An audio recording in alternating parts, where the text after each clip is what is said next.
Hi, everybody. Mitch Tanenbaum here. Thanks for joining me today. This is the security news update for August 14th, 2022. We're going to start off with a apparently big bug in the Intel world. That's not intelligence, but Intel, the chip company. They have discovered an error in their microcode in some new generation encryption instructions, which caused the encryption to corrupt the data. I'm not sure whether the problem is with the encryption or the decryption, but it only happens on Windows 11. Another good reason not to be upgrading to Windows 11 yet. And I'm assuming this is going to require a microcode fix from Intel. So this is not the kind of thing you whip out overnight, I don't think. And every now and then you could have that kind of situation, but more than likely it's going to take Intel a while to figure out how to squirrel a fix into the microcode of a variety of chips. Next, Google has joined the world of, gee, oopsie, we had an outage.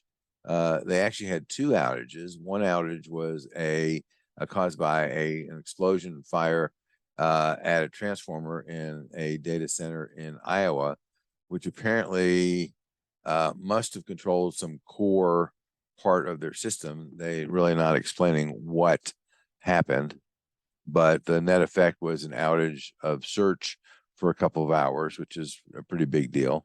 And the next day, they had another outage, which was caused by a software update. So your whole disaster recovery strategy becomes, really complicated by the cloud world. These are things that you don't have any control over, whether it's Google or Microsoft or Amazon or any other cloud provider. Pick one.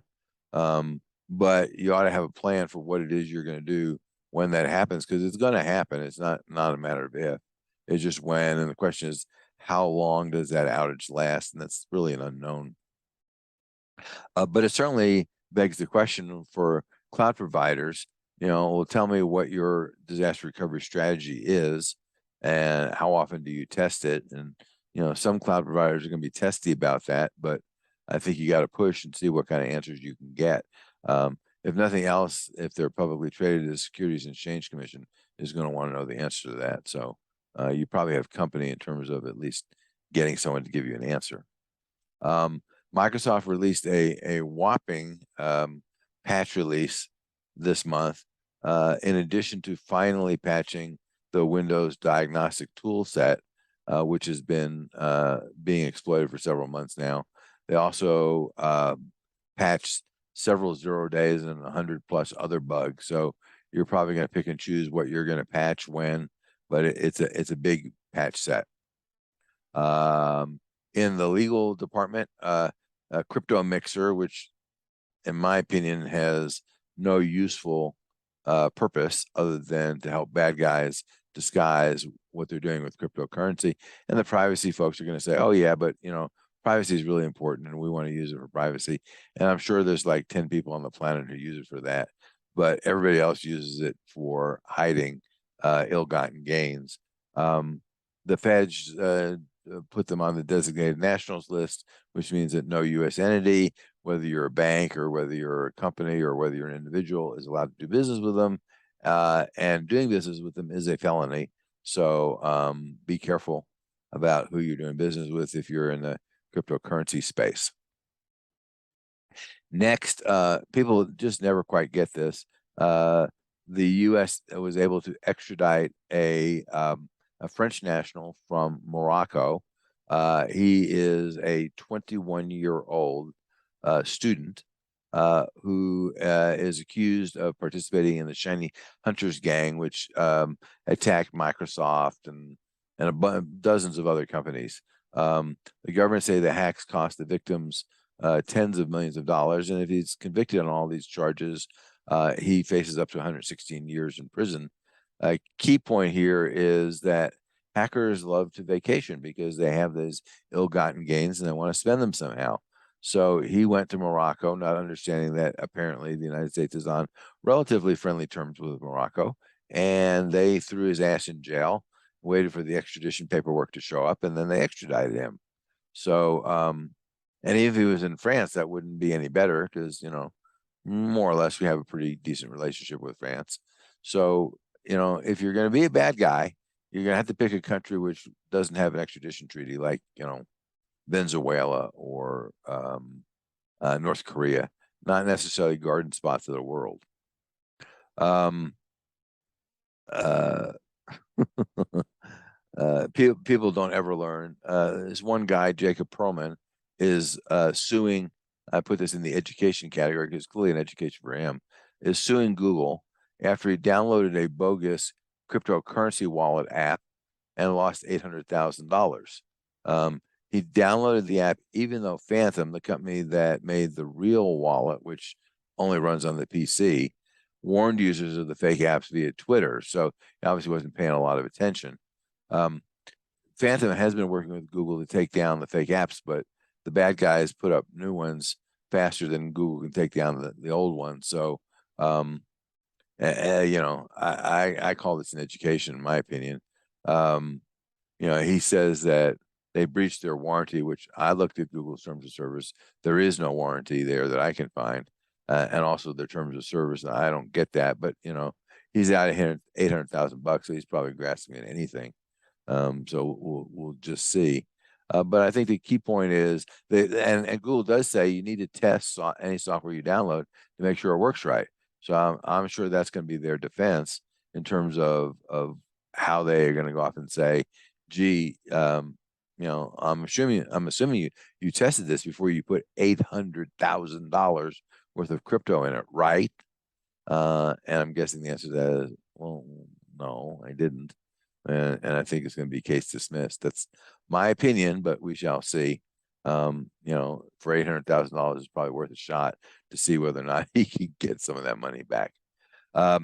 Next, in the breaches department, Coliseum Dental, which has offices in Holland and in Belgium, closed down 120 of their 130 offices due to a ransomware attack. I'm sure that's going to have a significant hit on their revenue. Although since they're dentists, I'm guessing that people will reschedule. They might choose to reschedule someplace else, but I'm guessing some large percentage of them will go back to Coliseum. But they think it's going to take a week or so for them to recover from this. We shall see how long it really takes. But these healthcare companies are a prime target because they, generally speaking, don't have great cybersecurity practices. Speaking of which, Aetna Insurance announced that there was a breach which affected 300,000 of their policyholders. The breach was, not surprisingly, from a third-party vendor. Hint, hint, vendor cyber risk management is really, really important. It was a mailing service. When you actually go follow the chain and figure out who the breach was with and what happened, it apparently affected 30 of their customers, not just Aetna, and the total number of people who were impacted was over 1 million. So that's one of the problems when you have these service providers. It tends to get pretty big pretty quick. So if you don't have an active, aggressive vendor cybersecurity program, you probably need to get with that. And speaking of which, the United Kingdom's National Health Service was hit by a cyber attack. They're saying that it's going to go take them 3 weeks to maybe a month to recover. It's affecting all kinds of things, from making appointments to all kinds of things. And this was also a vendor of theirs, an IT vendor of theirs, who was compromised. So, I can't say this enough.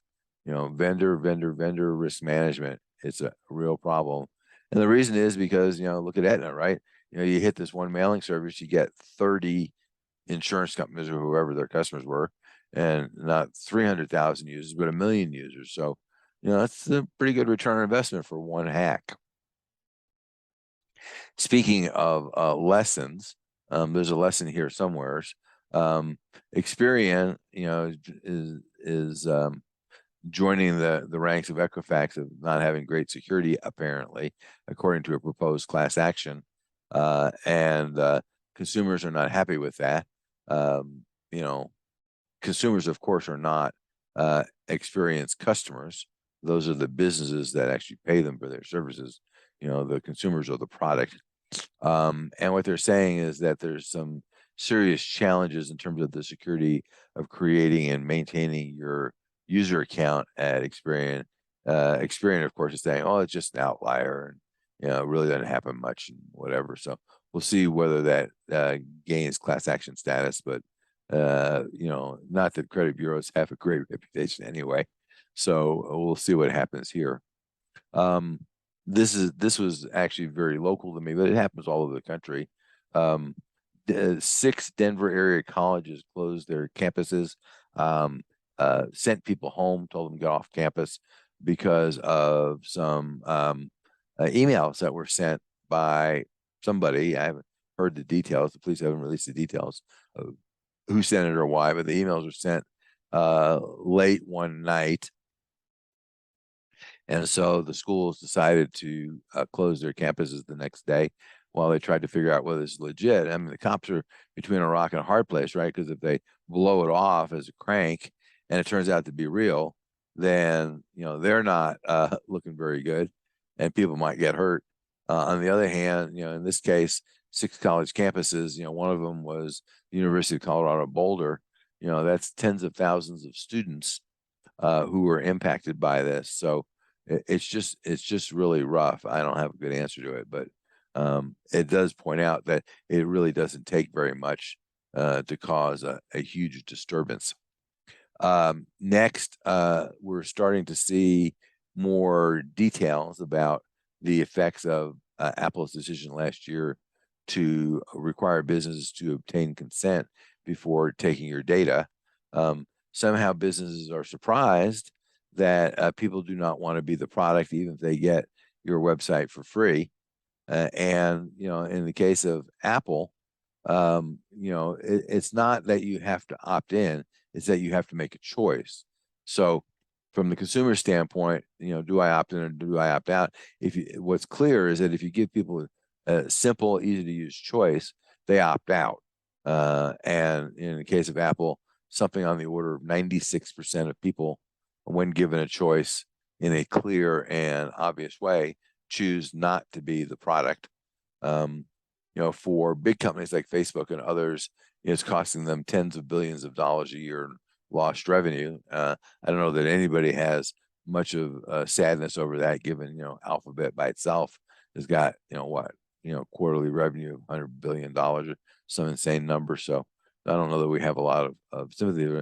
The problem is really with the small companies who used like Facebook marketing and stuff, targeted ads in Facebook, and we're doing pretty well with it. And now they're having non-targeted ads, and they're having to spend more money to acquire customers. People are going to figure out an answer in terms of how you do this, but I think it just points to the fact that consumers' willingness to be tracked willy-nilly is clearly limited, and at some point in time, that's going to come back to haunt folks. And it's probably better to figure out how to deal with it now when you have a little bit of control over it than later when you have no control over it. Now, I don't believe that Google is going to follow in Apple's footsteps, given that Google makes almost 90% of their revenue from selling your stuff, but still, they may be forced by market pressures to go off and restrict that somewhat. So we shall see. And lastly, we're seeing some problems here with Windows 11 damaging data on some CPUs due to obviously coding error on Microsoft's part. Facebook has turned over chat messages between a mother and her daughter who are discussing abortion, and they are now charged with a crime in the state which they're located. Points to the fact that don't assume that messages that you are doing over a social media channel are in fact private, because they're not. The professional hacking company Celebrite was hacked. I think that's pretty funny. The hackers got away with 4 terabytes of data, mostly source code, which is really embarrassing, because now when people look at the source code, they can figure out how Celebrite's getting in and patch those holes. And it's the hackers. I don't think the hackers are even asking for money. It's, I think, a a crime of passion, if you will. These guys were ticked off at Celebrite, so they thought they'd get even. Um, and 12 years after Stuxnet, according to one talk at Black Hat, the critical infrastructure industry is still as vulnerable as it was 12 years ago. Our personal experience would indicate that's a true statement. Really, they don't take it very seriously. Part of it is they don't have the people, part of it is they don't have the money, but the hackers really don't care. So from that perspective, they're between a rock and a hard place. They've got to improve their security, and they don't have a good way to do that without any money. And last, and this is kind of sad, apparently 25% of a group of employees who were surveyed don't care enough to report a cybersecurity incident, even if they come upon it. Now, part of that is they said, well, I wouldn't recognize a cybersecurity incident if it hit me in the side of the head. And part of it is they don't care. So I think, I don't have a silver bullet answer to that one, but I think part of it is clearly training and explaining that, what we're talking about is your job and your career, as well as your information. So, and of course, if you would like some help, please give us a holler. We'd be happy to assist you in any of these issues. Until next time, thanks for listening. Turnkey Cybersecurity and Privacy Solutions offers the complete cybersecurity program for small to medium-sized businesses. They include everything needed to secure your business and meet compliance requirements. Visit our website at turnkeycybersecurityandprivacysolutions.com to learn more.